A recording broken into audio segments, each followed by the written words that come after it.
vamos a presentar un panorama de todas las opciones de ejercicio del oficio de contador, explorando campos hasta ahora inexplorados por el hecho de que solamente nos hemos concentrado en la contabilidad, la auditoría y la tributación, cuando nuestra formación profesional nos ofrece más de 20 campos de ejercicio profesional donde podemos tener mejores oportunidades, menores riesgos y mayores remuneraciones.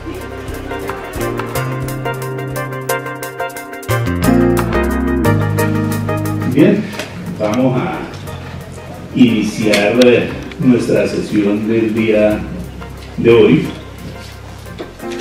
la cual tendrá dos secciones, antes y después del refrigerio. Esas son las dos secciones. En la primera parte vamos a abordar un tema que a veces parece no tener ninguna importancia.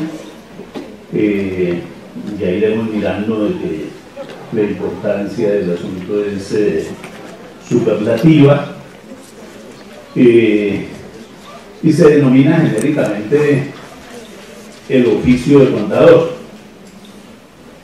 En eso consumiremos la primera sección, es decir, en la primera sección hablaré sobre ese cuadrito que está ahí.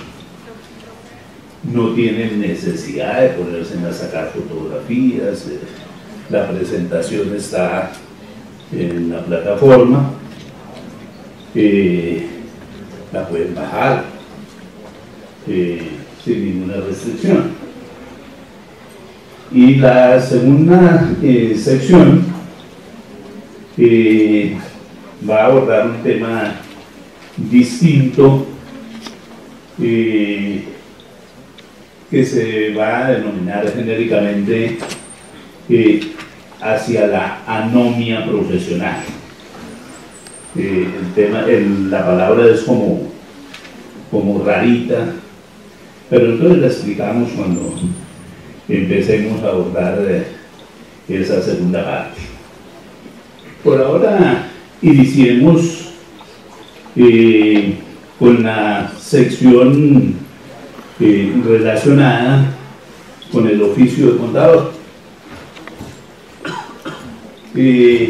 Hace unos años, bastantes años, el siglo pasado, yo escribí un artículo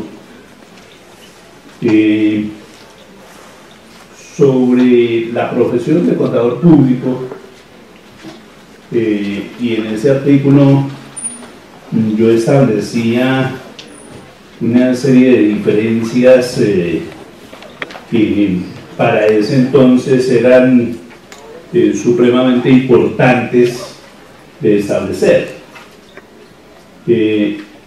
La diferencia fundamental era la que existe o existió entre profesión y oficio. Le dediqué mucho tiempo a establecer esa diferencia entre profesión y oficio,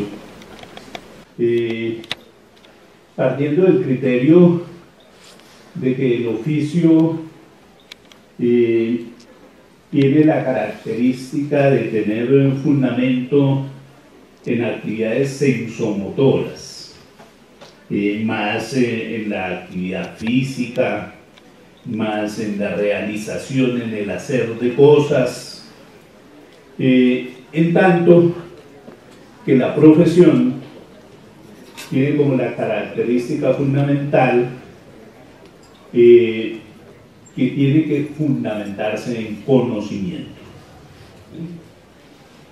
Y entonces, después de que yo me gasté un poco de tiempo estableciendo esa diferenciación entre profesión y oficio, iba creciendo el prestigio de un sociólogo francés, Pierre Bourdieu, que empezó escribiendo un libro que se llamó El oficio de sociólogo. Después escribió uno sobre el oficio de pedagogo y otro más sobre el oficio de investigador. Y con los puros títulos, pues uno ya nota que esas teorías planteadas por Bourdieu estaban como acabando con mis esfuerzos de distinguir entre profesión y oficio, porque él estaba hablando de alguna manera de unos oficios intelectuales fundamentados en conocimiento, a diferencia de las definiciones trascendentales. Bourdieu planteó el concepto de oficio sobre la base de una teoría que fue su factor distintivo en la investigación sociológica, que fue la definición del campo. Entonces Bourdieu llegó y nos dijo: mire, hay un concepto que se llama campo, y ese concepto de campo es un concepto complejo en el cual interactúan elementos de la realidad, hechos, fenómenos, organizaciones, valores, conocimientos y, por supuesto, regulación. El ejercicio, el oficio, se realiza en ese campo. Y ese campo tiene una característica, y es que es agonal. Agonal quiere decir contradictorio, que genera enfrentamientos, que genera argumentaciones en diversos sentidos, y que todo termina afectando el oficio. Para nuestro caso, nosotros tenemos dentro de esos elementos del campo profesional problemas de educación. Ese es nuestro primer elemento del campo profesional, y de una vez allí nos lleva a una gran cantidad de discusiones sobre los problemas, como debería de orientarse la educación en el proceso de calificar para el ejercicio del oficio profesional. Desde luego hay una gran cantidad de discusiones alrededor de esto, enfoques sobre la educación donde existen tendencias profesionalizantes, donde dicen nosotros, una institución universitaria dice: nosotros estamos formando contadores para que ejerzan la profesión de contador. A nosotros no nos interesa la investigación, porque nosotros no estamos formando investigadores.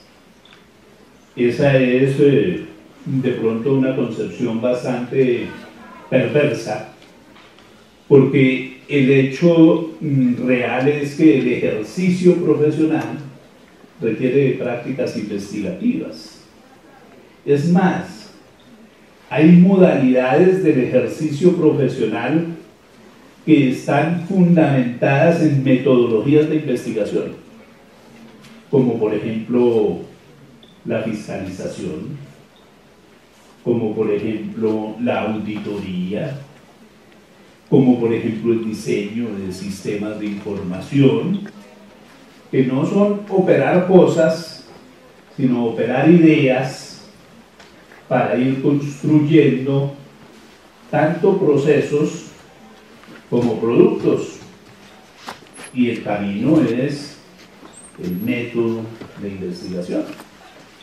Otras universidades dicen, no, nosotros somos una universidad de docencia.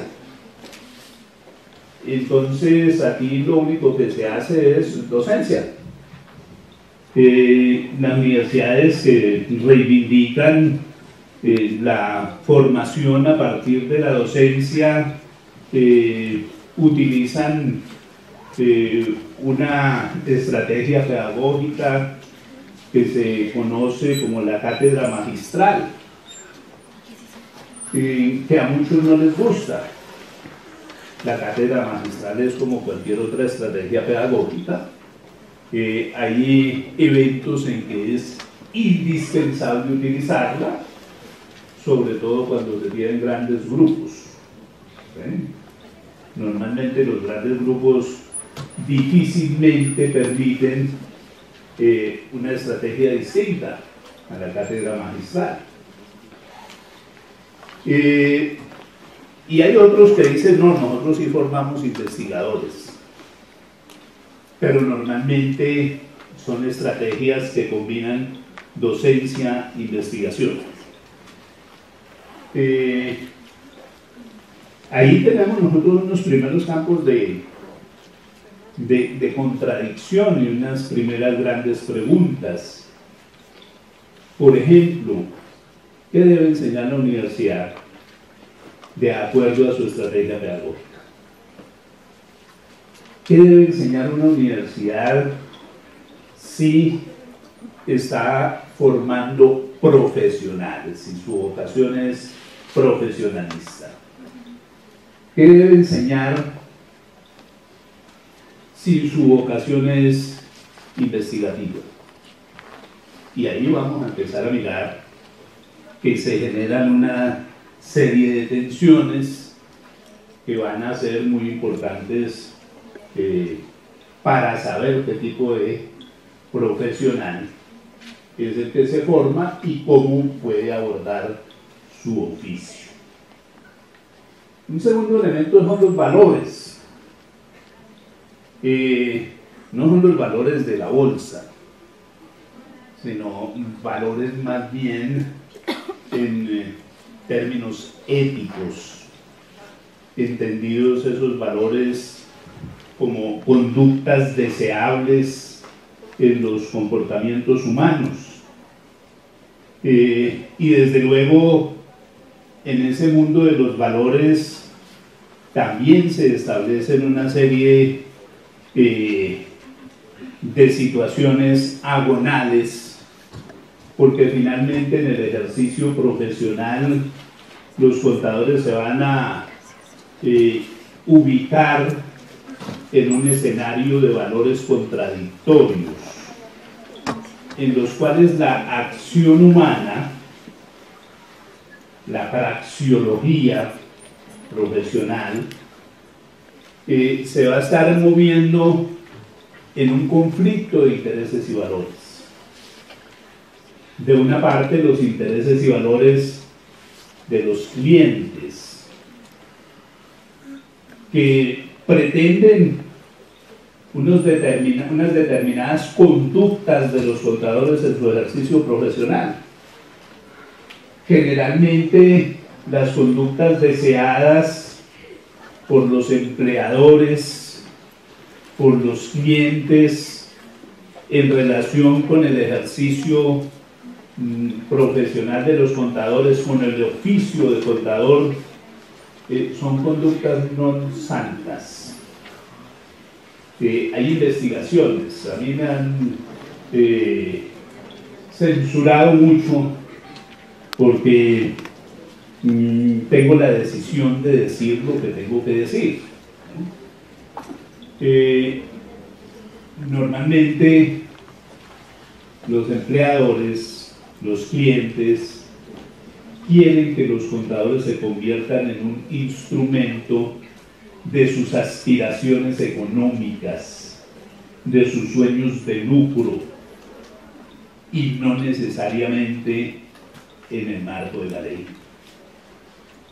Y eso no es una enfermedad que tenga ocurrencia en nuestro país exclusivamente.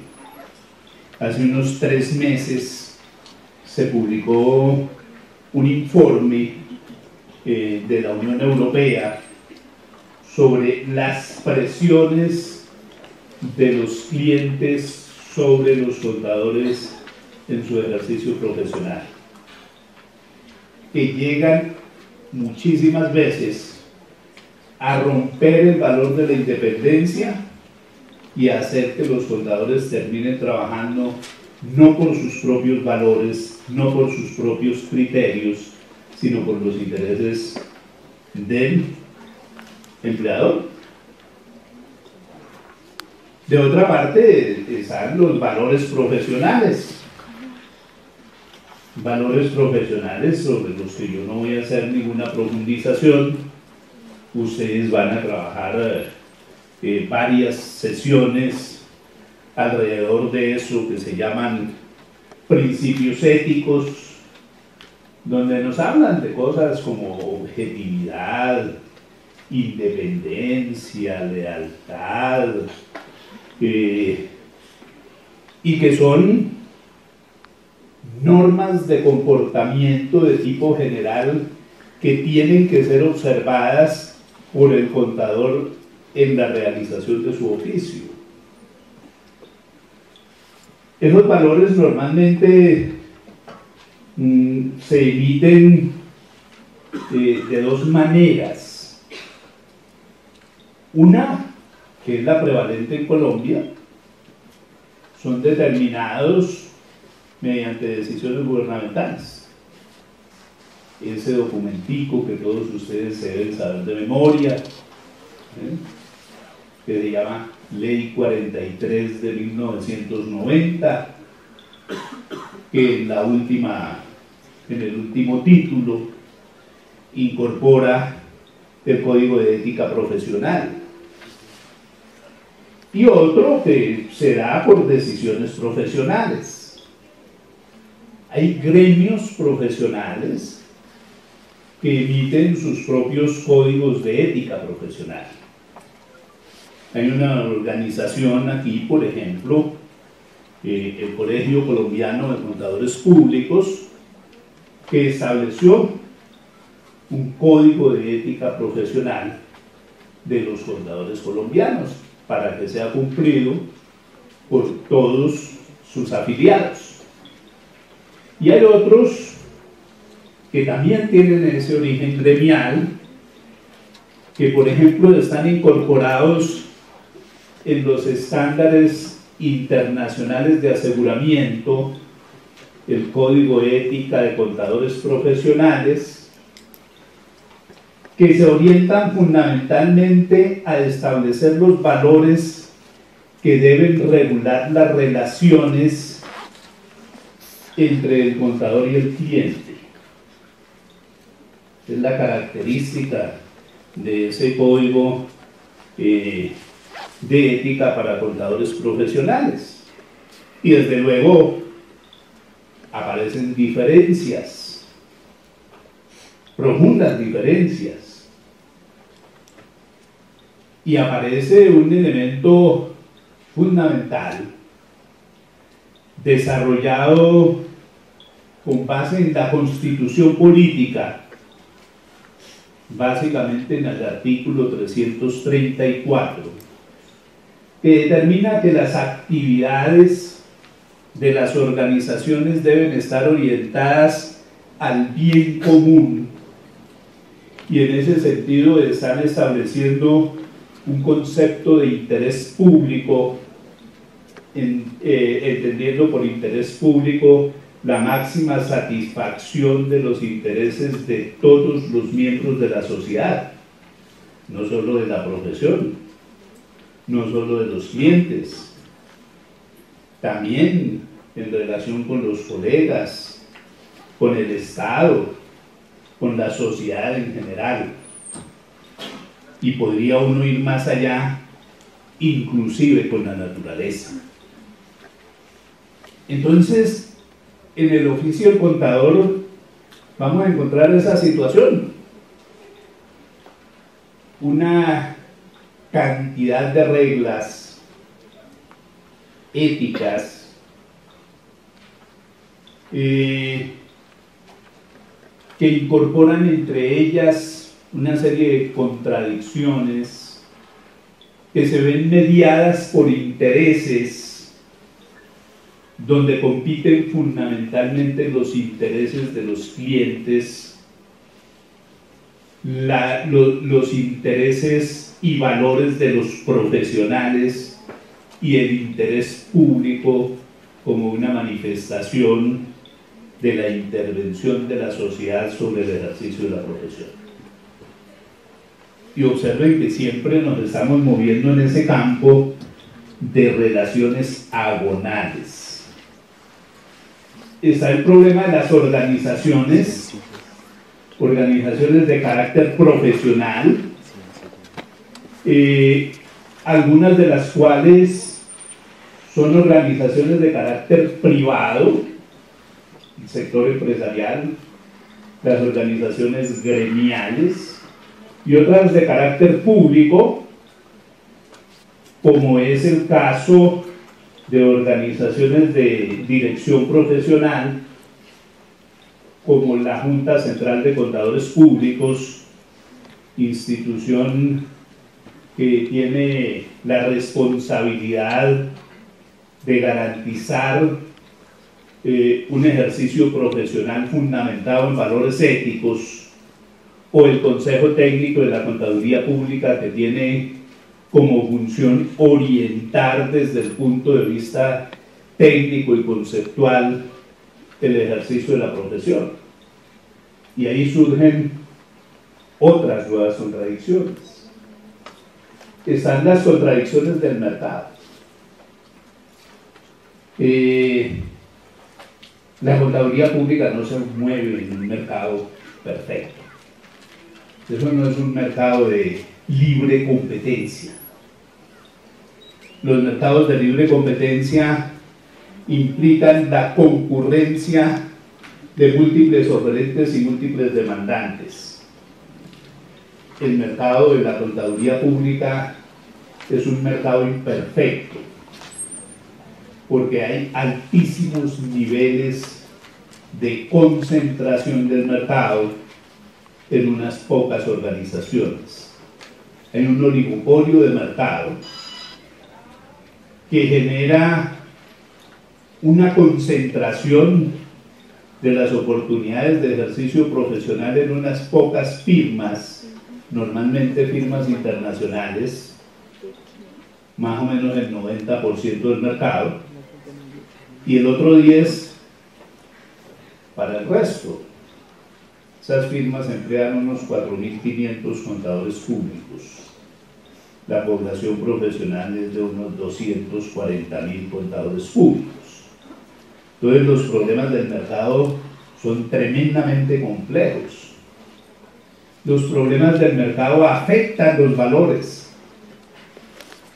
Los problemas del mercado afectan la independencia, afectan la objetividad, porque pone a los profesionales en una contradicción entre problemas de independencia y problemas de necesidad, que es una de las grandes contradicciones que han de evaluarse cuando se hace análisis profundo de corrupción, por ejemplo.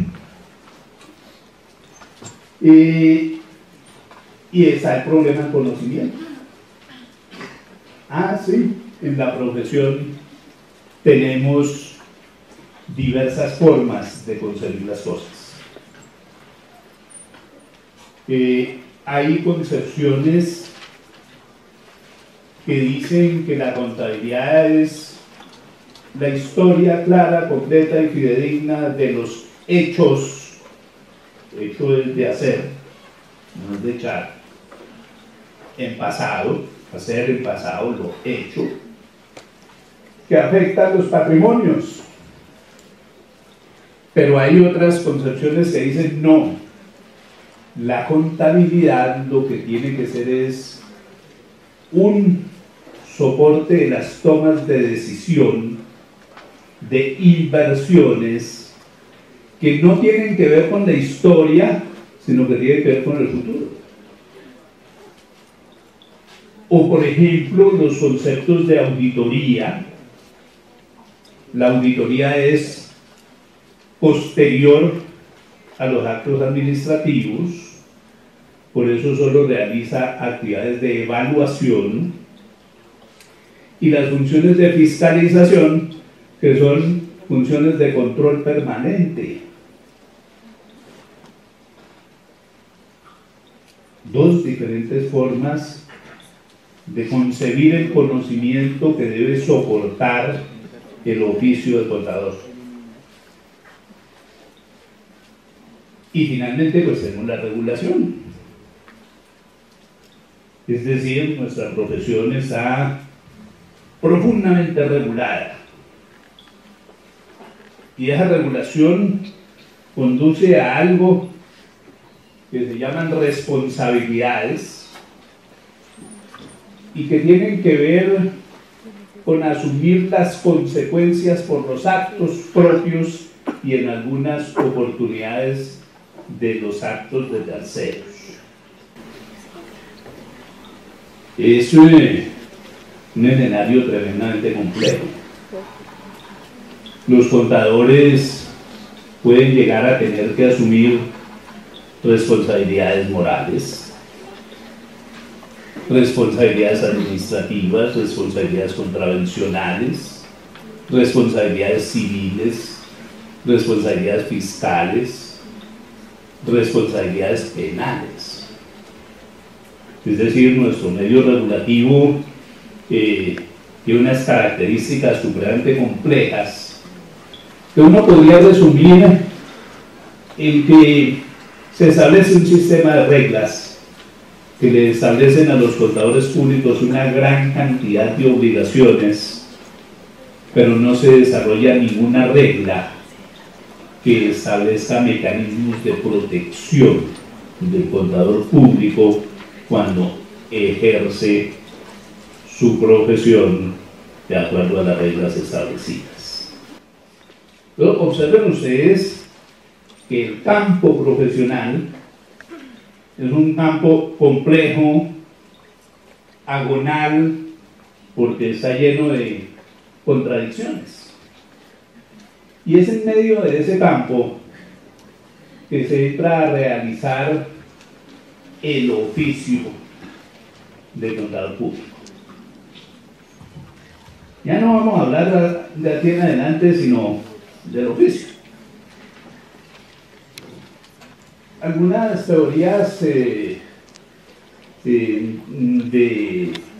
pedagógicas identifican eso del oficio como la identificación del campo específico de trabajo, es decir, de lo que podemos hacer con esa educación, con esos valores, con esas organizaciones, con esa educación, con ese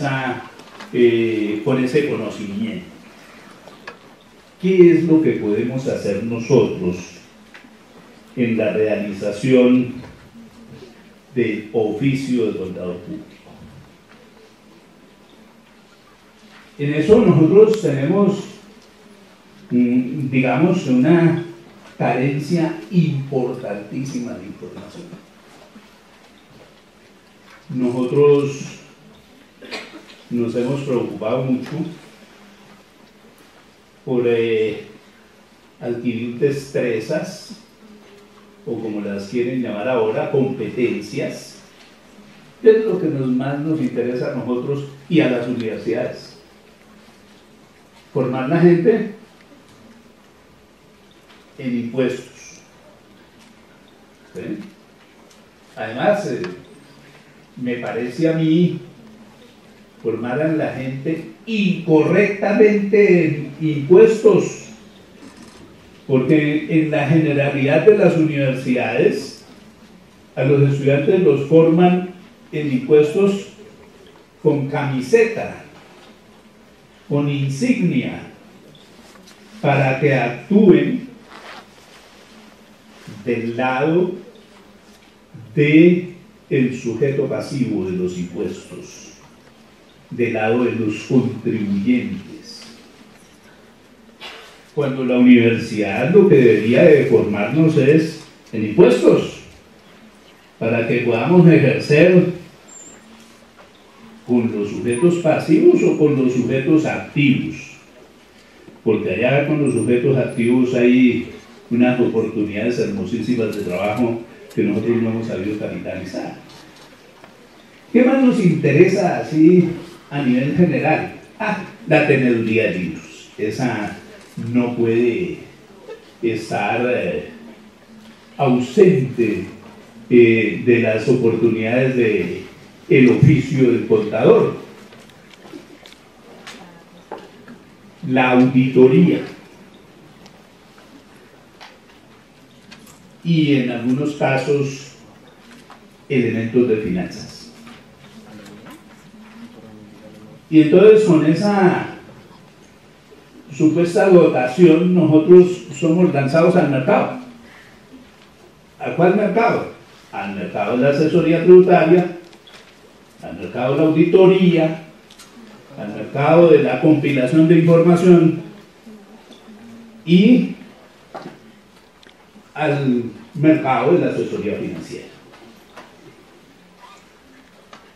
De tal manera que esos compartimientos estancos del oficio de contador están tremendamente saturados, porque todo el mundo quiere estar ahí. Y muchas veces decimos, no, es que esto de conseguir trabajo es supremamente difícil. No pagan bien, porque como la oferta supera con creces la demanda, eso pues va bajando los precios. Y con el interés de nuestros empresarios por los servicios contables, lo hacen como por cumplir obligaciones, no porque sepan para qué sirve lo que nosotros sabemos, pues para ellos la mejor oportunidad es el menos costoso. Y nos estamos generando un enorme problema,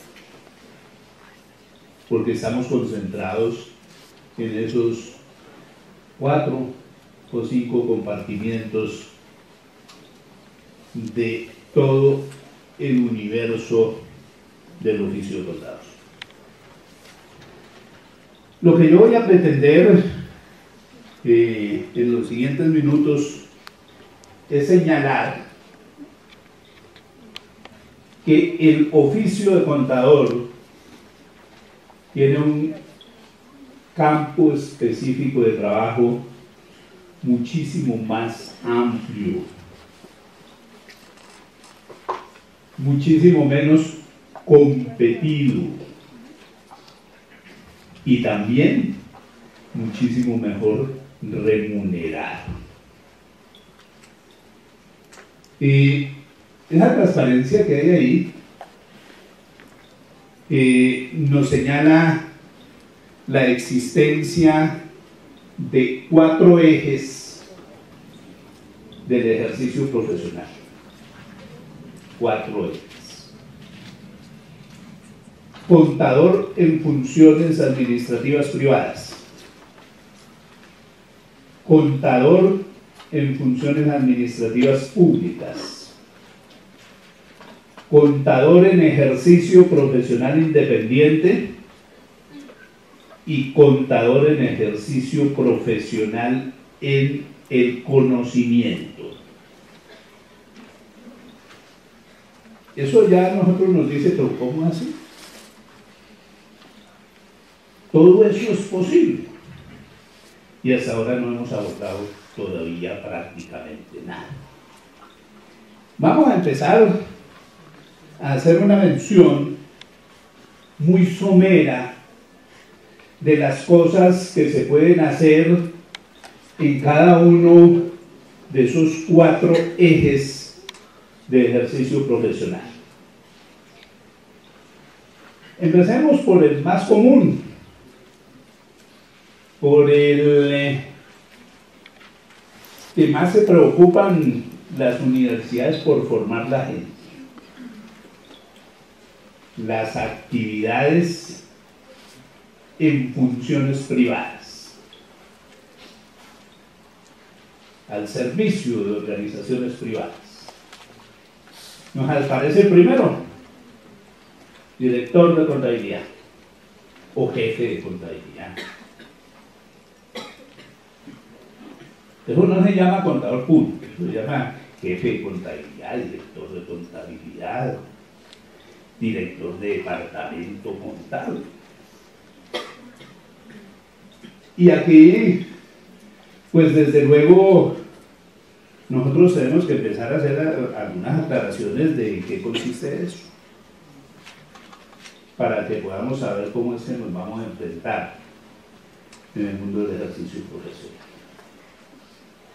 Ser director de contabilidad,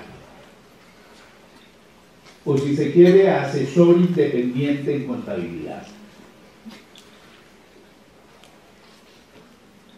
no es hacer teoría de libros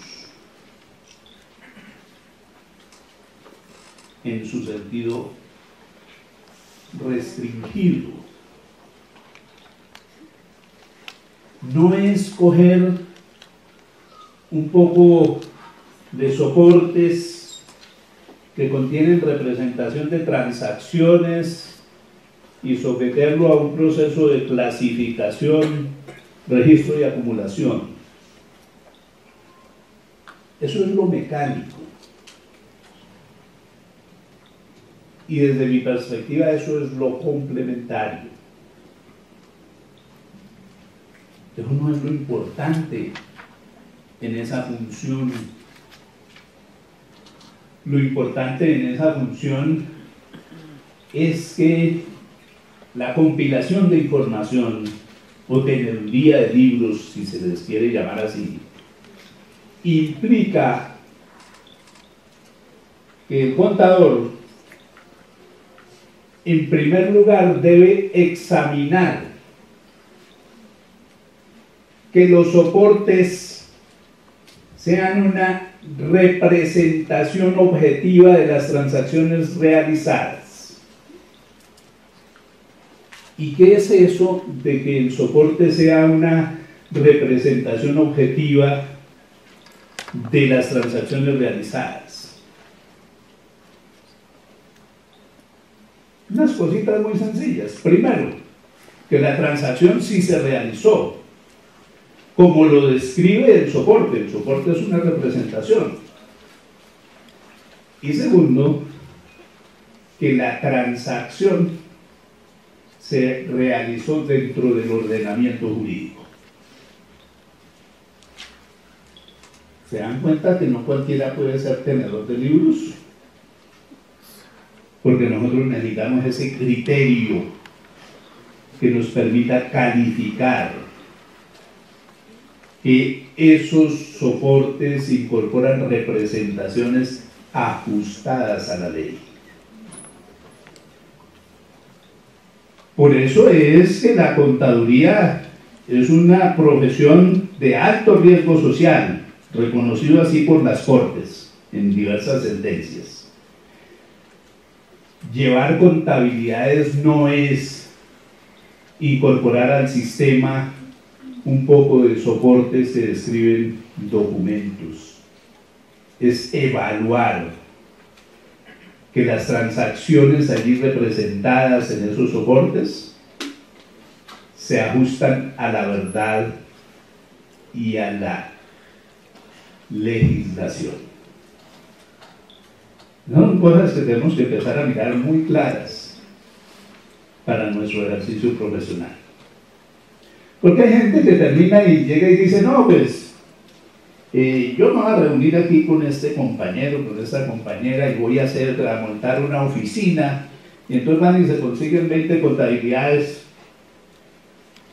y recogen los papeles, clasifican y registran. Pero resulta que no se están dando cuenta que si están registrando actividades ilegales o contrarias a la realidad, están asumiendo riesgos que los van a llevar al campo de las responsabilidades. Cuando nosotros vemos la cosa así, como que el asunto de la teneduría no era tan sencillo, cuando se hace con responsabilidad y se sabe presentar con responsabilidad ante los clientes, seguramente las remuneraciones se mejoran, porque a los clientes se les está generando una sensación de seguridad en lo que hacen, a cuando uno es un simple mecánico de registro, registro y registro. Puede ser gerente tributario. Las grandes empresas normalmente tienen un departamento de tributación, y en ese departamento de tributación hay que montar sistemas de control interno tributario que garanticen que todas las transacciones están cumpliendo con las disposiciones de los ordenamientos tributarios,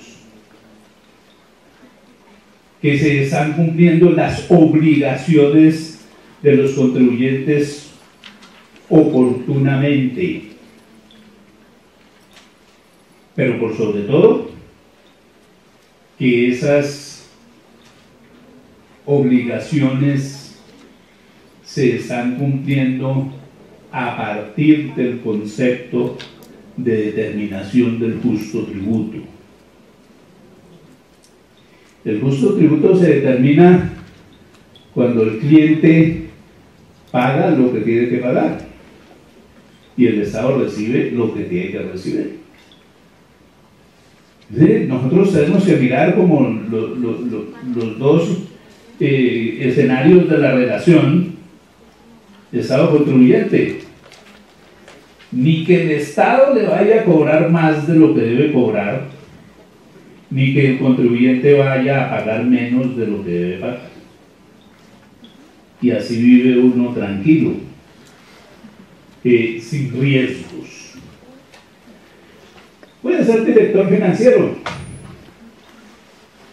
El director financiero es aquel que hace la gestión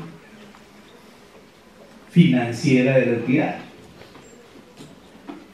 La obtención de los recursos, la aplicación de los recursos, la capacidad para no tener recursos ociosos,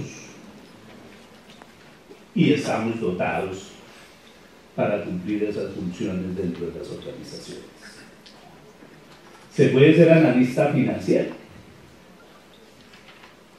en el sentido de estar mirando en términos de las particularidades de las circulaciones del dinero, cuáles son sus características, cuál ha sido la calidad de la gestión y cómo se está proyectando esa gestión hacia el futuro. Se puede ser director de control interno, no de director de control interno contable, ¿no? Eso está por descontado en la función de director de contabilidad. De control interno en general. Nosotros sabemos que el control interno está integrado, es un sistema integrado a los procesos administrativos y que tiene que ver no solamente con la variable financiera, sino también con variables operacionales y muy recientemente con variables legales. Por ejemplo, todas las orientadas al control del lavado de activos y de financiación del terrorismo. Hoy los sistemas de control interno, además de tener sistemas operativos, además de tener sistemas financieros, también deben incorporar mecanismos para detectar y evitar prácticas de lavado de activos, de financiación del terrorismo, de corrupción en general. Y nosotros estamos dotados para eso. Se puede ser contador de gestión. Y esto es una paradoja. Nosotros nos formamos como contadores de gestión, pues las universidades tienen el énfasis en la contabilidad financiera. Imagínense ustedes, participé por ahí en un evento de emprendedores el año pasado en la Universidad Nacional, y en ese evento de emprendedores decían los emprendedores: a nosotros la contabilidad financiera no nos interesa, no nos sirve a nosotros nos sirve la contabilidad de gestión, la que nos permite medir la productividad, controlar la productividad, identificar nuestras necesidades en términos de recursos. Y la profesión ha abandonado la contabilidad de gestión. La contabilidad de gestión es un campo muy amplio: contabilidad de costos, contabilidad de presupuesto, contabilidad de talento humano, contabilidad logística. Es un campo enorme y nosotros hemos abandonado esos campos de ejercicio profesional. ¿Saben quiénes están haciendo contabilidad presupuestal? Los economistas. ¿Y saben quiénes están haciendo contabilidad de costos? Los ingenieros industriales. Pero lo están haciendo porque nosotros dejamos vacío el mercado. Si leemos nuestra regulación, eso es un campo específico de trabajo por parte nuestra. Se puede ser consultor empresarial, absolver problemas de carácter temporal de las organizaciones. Se puede ser asesor, que implica ayudar en la toma de decisiones con un carácter permanente, a diferencia de la consultoría, que es simplemente eventual. Se puede ser contralor. El concepto de contralor es un concepto del sector privado. Es un ejecutivo que maneja simultáneamente en una organización todas las actividades de contabilidad y de control interno, simultáneamente. Se puede ser gestor de recursos, tesorero, almacenista, ¿sí? O se puede ser evaluador. Ese es de los campos más interesantes que hay en el ejercicio profesional. Ese inclusive es de los estándares internacionales que no nos enseñan. Estándares internacionales de valoración. Es de las actividades mejor remuneradas que hay en el ejercicio profesional. También se la hemos entregado a los economistas, los administradores y los ingenieros industriales. Y en este momento estamos en un terrible problema, porque el que no sabe valoración en el mundo de los estándares internacionales no puede ejercer. Los estándares internacionales están fundamentados en valoraciones, no en hechos. Bueno, esas son las cosas que podríamos hacer en funciones administrativas privadas. En funciones administrativas en el sector público, pues se puede ser contador financiero. Como ya lo enuncié, entonces no lo voy a describir de nuevo. Es lo mismo que enuncié para el sector privado, pero en las instituciones del Estado,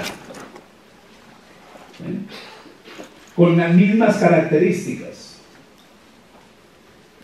Se puede ser inspector tributario. ¿Qué es eso de inspector tributario?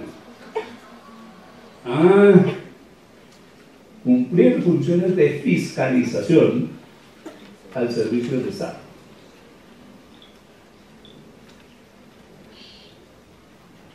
Esos que van por cuenta de las instituciones públicas a verificar el cumplimiento de obligaciones tributarias por parte de los contribuyentes. Y es un excelente campo de acción, para el cual nosotros no nos preocupamos mucho, ni en la formación ni en la búsqueda de los cargos. Gestor de recursos, análogo a lo del sector privado, analista financiero,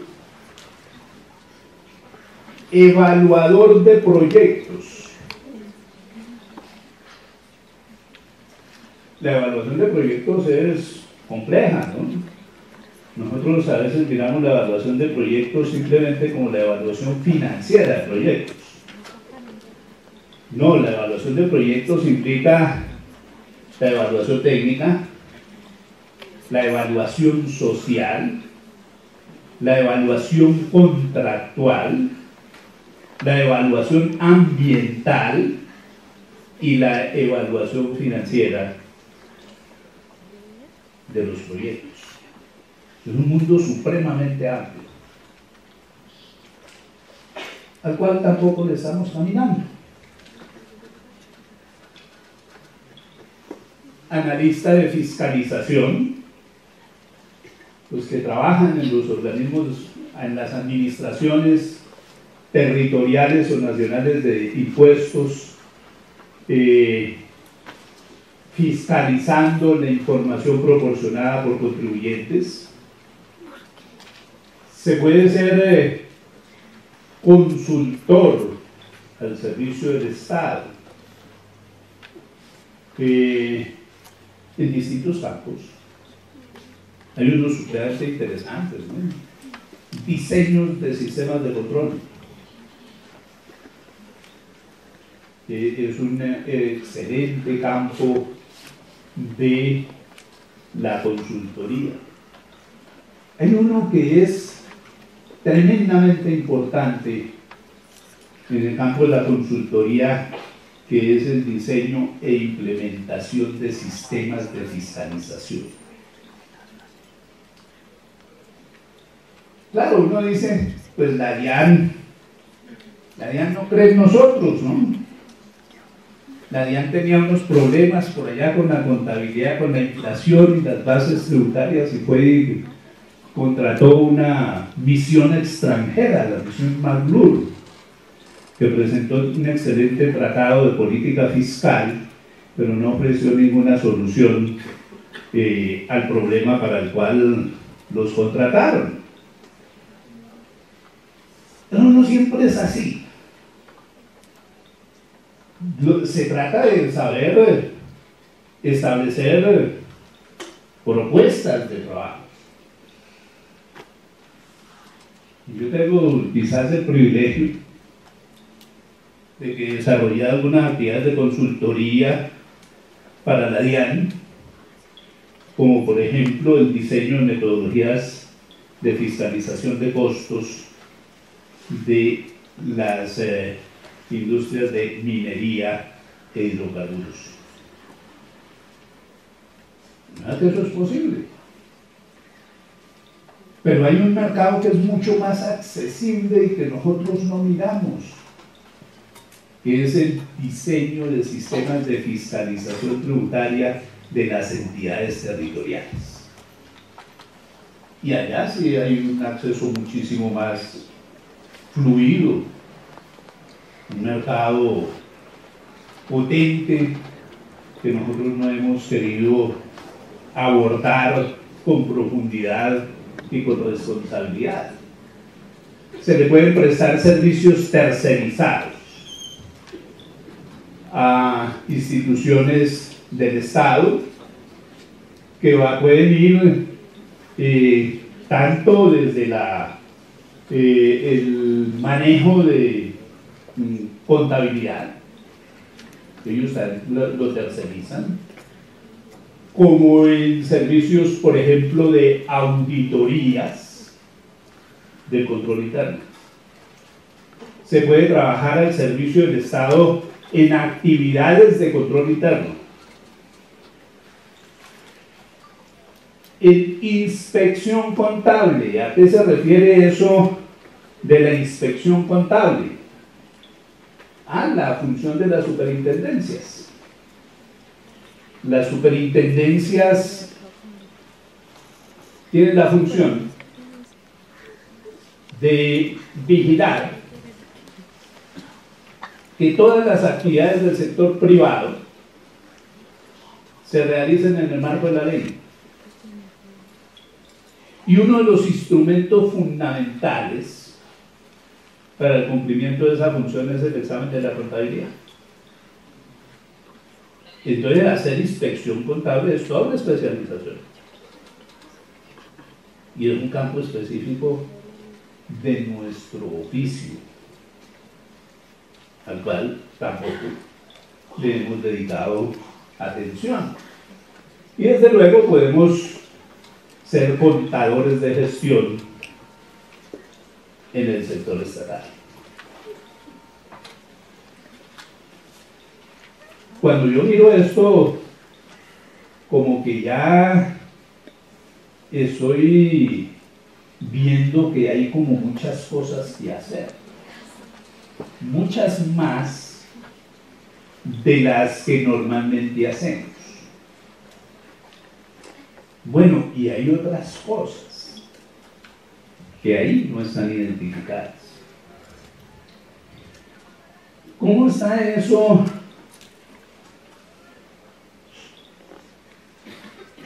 de la información y el control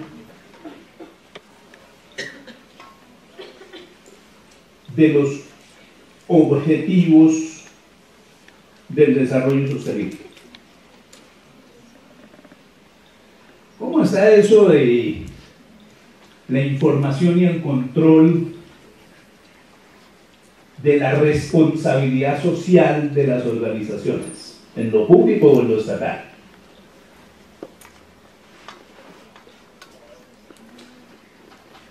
Eso ha dado origen inclusive a unas formas de ejercicio profesional dentro de los servicios administrativos que se llaman control interno ético, el control interno del cumplimiento de la responsabilidad social y de la responsabilidad en relación con recursos naturales de las organizaciones.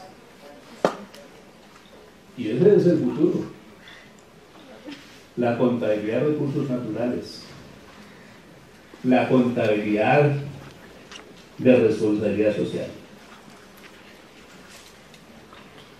No la miramos.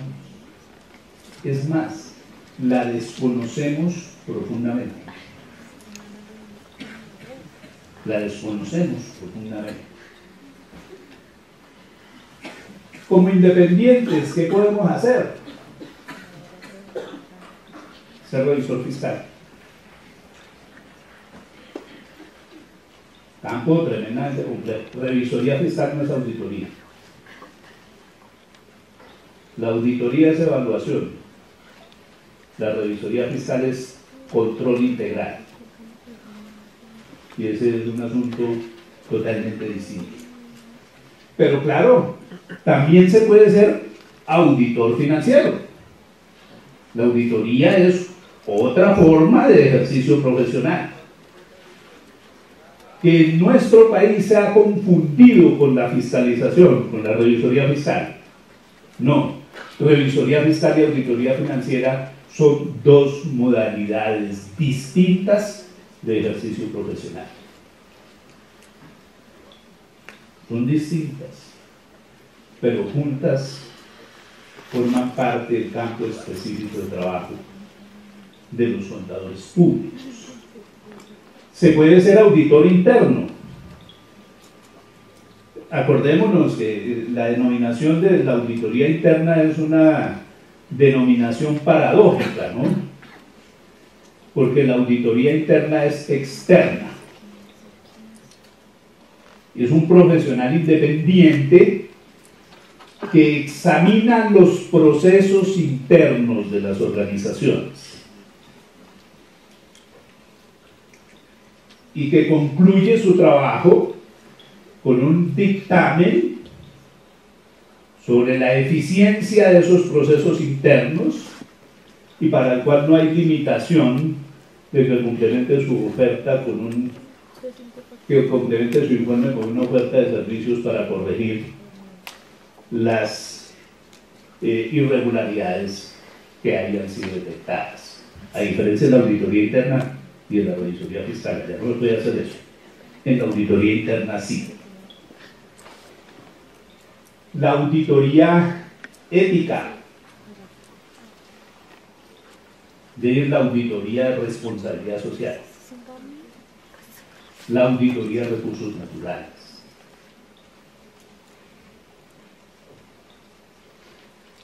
Se pueden cumplir funciones de perito evaluador en la solución de controversias entre particulares.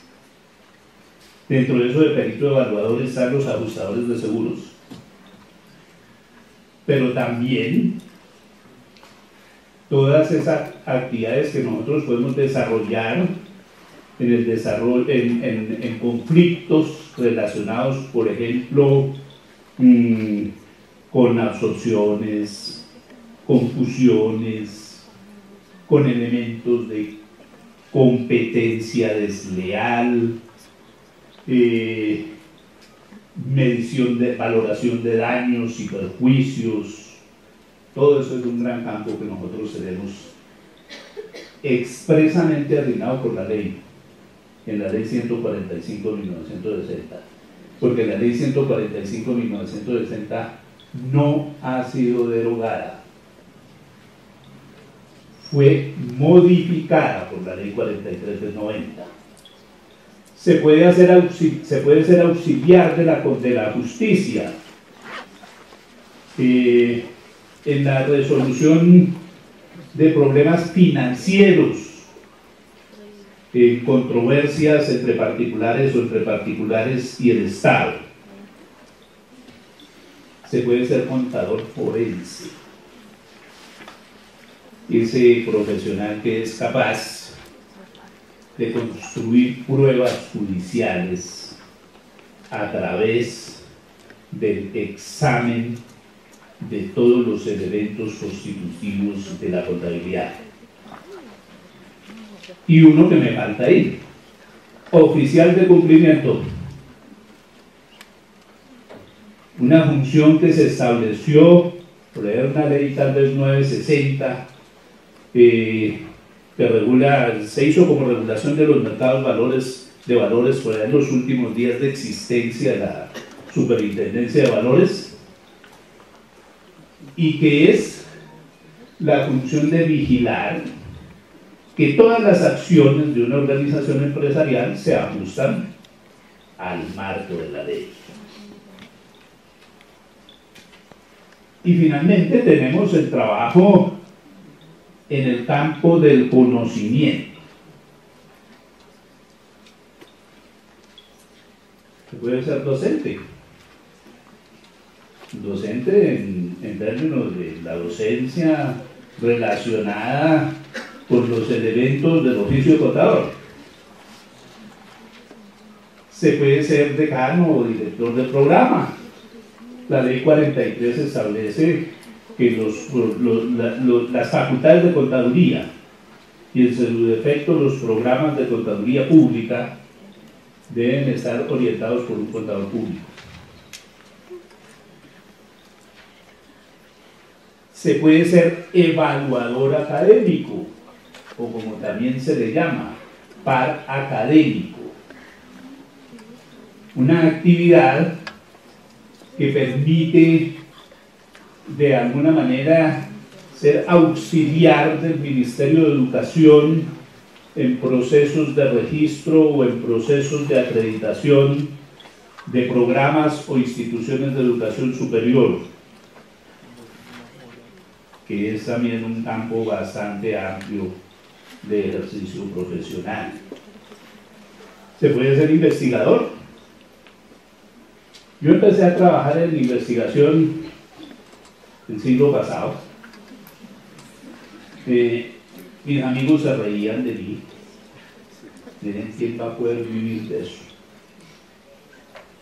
Bueno, y yo combiné investigación y otras formas de ejercicio profesional, pero lo que hoy está demostrado es que ser investigador es una profesión, es un campo de ejercicio profesional que además tiene gran demanda. Tiene gran demanda de esos servicios. Se puede ser escritor. No es como el escritor aquel de Amor en los tiempos del cólera, ¿cómo era que se llamaban? Que escribía las cartas en el paseo por encargo. No, nosotros podemos escribir sobre temas propios de nuestra profesión. Se puede ser conferencista, se puede ser panelista, y por eso pagan. Por eso pagan.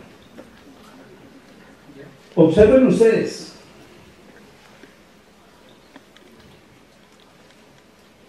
¿Cuántos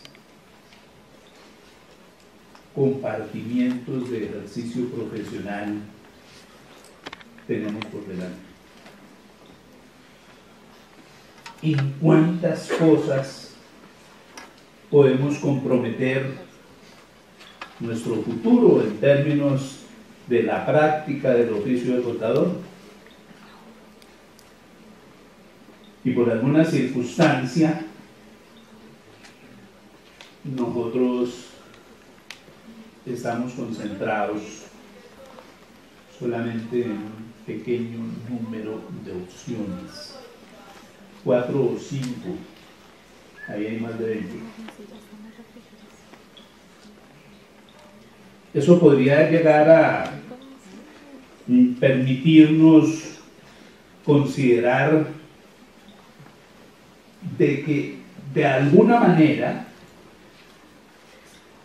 nuestras observaciones sobre faltas de oportunidades, nuestras observaciones sobre dificultades para el ejercicio de la profesión, de emergencia de condiciones de desempleo o subempleo profesional,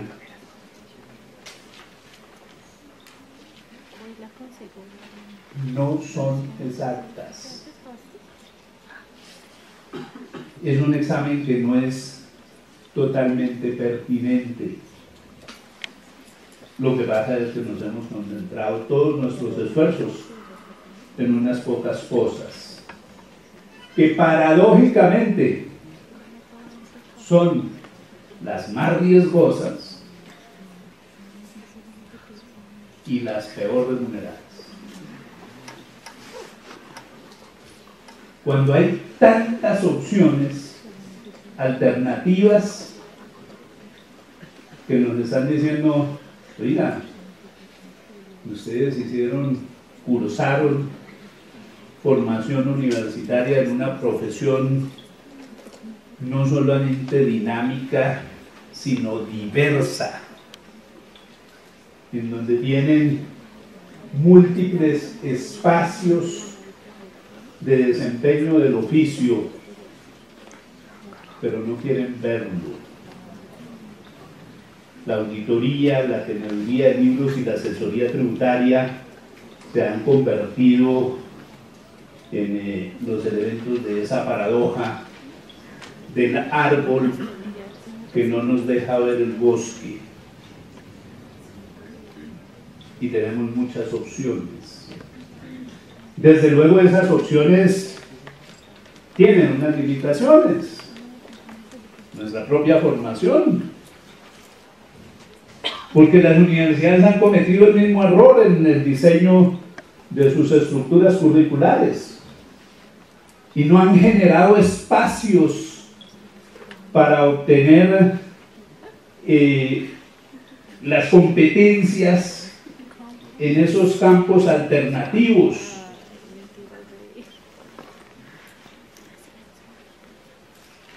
Uno mira con preocupación que el conocimiento es creciente y ese crecimiento del conocimiento genera crecimiento de las opciones para el desempeño del oficio del contador. Y oh sorpresa, las universidades, frente a un escenario de diversificación del oficio y de crecimiento del conocimiento, desarrollan estrategias de recorte del tiempo de la formación, que dice para ser competitivos ya no son 5 años, sino 4 y medio, 4 y algunos 3.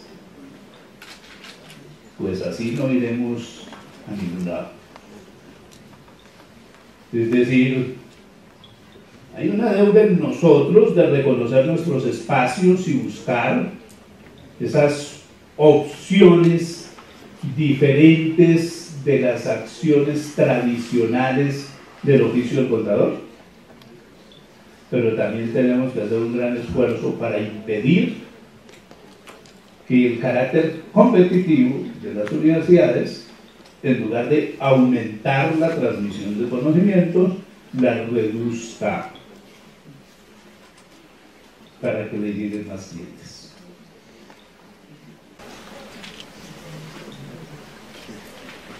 Esa es nuestra primera sección de nuestro trabajo de hoy.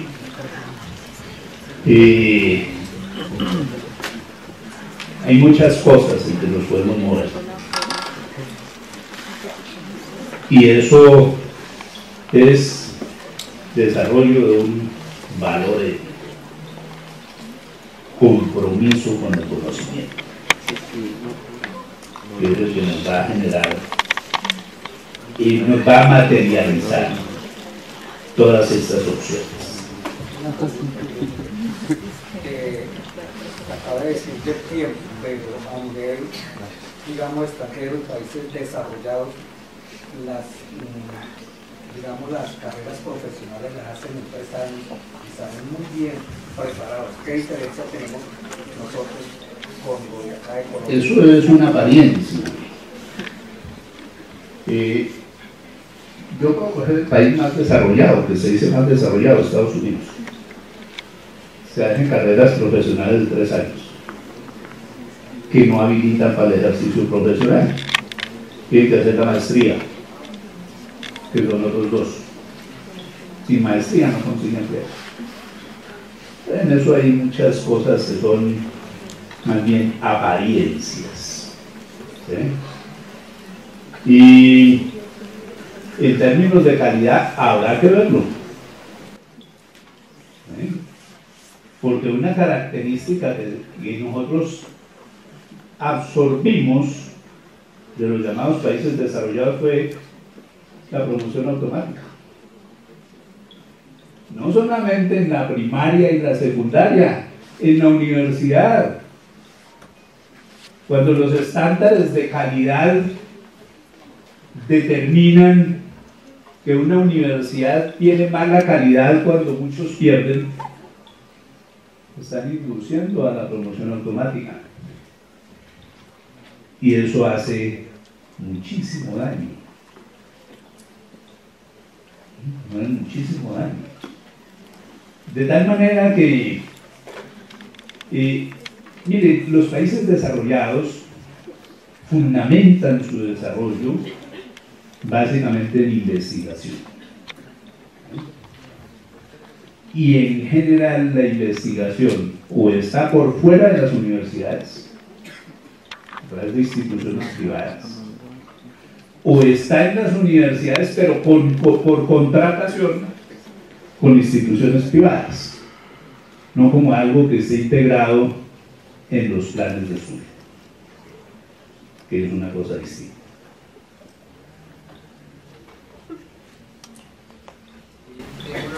Respecto a, nos ha planteado que pues parte de esa estructura y de la estructura, digamos, del mercado que se tiene actualmente corresponde también a los modelos educativos que se manejan en las universidades. Y digamos, esos modelos educativos que se manejan en esas universidades, ¿a qué considera usted que corresponde? Yo creo que en Contaduría nosotros tenemos instituciones educativas que están fundamentalmente comprometidas con el hacer. Aprender a hacer registros, hacer planillas, hacer declaraciones, diligenciar formularios. ¿Cuántos formularios se tiene que diligenciar hoy un contador, un director de contabilidad de empresa? Medios maléficos, todas esas cosas. Y nos hemos concentrado en el hacer, cuando deberíamos de estar concentrados en el saber. Es decir, estas cosas pasan porque hay que generar cambios y los agentes de cambio somos nosotros. Impulsar una educación orientada en el saber, fundamentada en el saber, que el hacer se derive del saber y no del automatismo, no de la rutina.